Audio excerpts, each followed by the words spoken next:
सोचिए, एक तरफ तलवार लिए दुश्मन, दूसरी तरफ सिर्फ एक गार, और गार के मुंह पर एक कमजोर सी मकड़ी का जाला। दुनिया के लिए ये जाला कुछ भी नहीं, लेकिन अल्लाह के लिए यही जाला पूरी फौज से ज्यादा ताकतवर था। आज मैं आपको वो वाकया सुनाने जा रही हूँ जहाँ अल्लाह ने अपने महबूब को एक छोटी सी मकड़ी के जरिए बचाया। मदद साइज से नहीं, अल्लाह के हुक्म से होती है। आखिरी तक सुनिएगा, क्योंकि इस कहानी का पैगाम आपकी जिंदगी बदल सकता है। मक्का जुल्म, तशद्दुद और नाइंसाफी का शहर बन चुका था। जो ला इलाहा इल्लल्लाह कहता, उसे दर्द मिलता, उसे मार पड़ती, उसे तन्हा कर दिया जाता, और सबसे ज्यादा निशाने पर अल्लाह के नबी मोहम्मद सल्लल्लाहु ताला अलैहि वसल्लम को रखा जाता।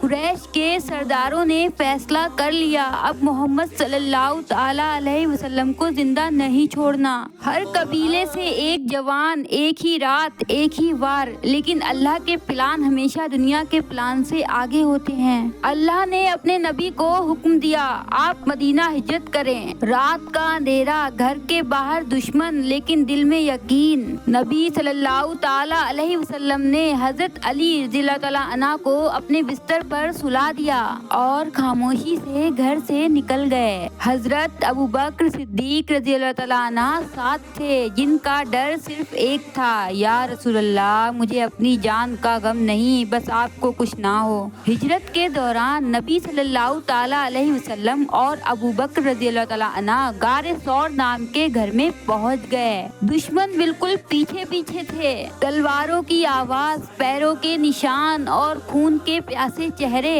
अबू बकर रज़ियल्लाहु ताला अन्हु घबरा गए और बोले, या रसूल अल्लाह, अगर इनमें से कोई अपने पाँव के नीचे देख ले तो हमें देख लेगा। उस वक्त नबी सल्लल्लाहु ताला अलैहि वसल्लम ने वो जुमला फरमाया जो कयामत तक ईमान वालों के लिए रोशनी बन गया। ला तंज़हा इन्नल्लाह माना, गम न करो, अल्लाह हमारे साथ है। सोचिए, तलवार सामने, मौत करीब, लेकिन नबी के चेहरे पर सुकून। क्यों?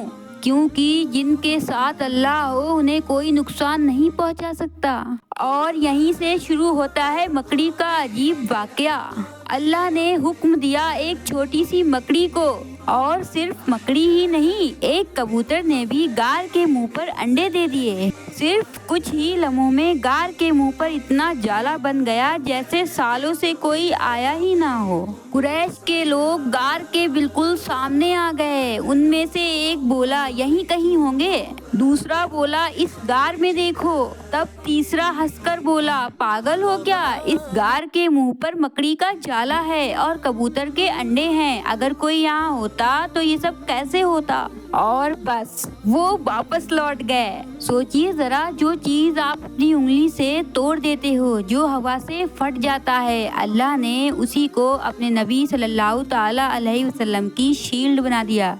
ना तलवार, ना फौज, ना पहरा, सिर्फ मकड़ी का जाला। ये अल्लाह का पैगाम था, मैं जब चाहूँ कमजोर को ताकतवर बना देता हूँ और ताकतवर को कमजोर। नबी सल्लल्लाहु ताला अलैहि वसल्लम का सुकून बताता है कि जो अल्लाह पे छोड़ देता है वो कभी नहीं टूटता। अगर आज आप अकेले महसूस कर रहे हो तो याद रखो, गार के अंदर भी नबी सल्लल्लाहु ताला अलैहि वसल्लम अकेले नहीं थे, अल्लाह साथ था। अगर आज आप कमजोर लग रहे हो तो याद रखो, मकड़ी कमजोर थी लेकिन अल्लाह के हुक्म से ताकतवर बन गई। और अगर आज आप रो रहे हो तो बस इतना कह दो, या अल्लाह तू मेरे साथ है। जब अल्लाह साथ हो तो मकड़ी का जाला भी फौज बन जाता है, और जब अल्लाह साथ ना हो तो फौज भी मकड़ी जैसी हो जाती है। सुभान अल्लाह।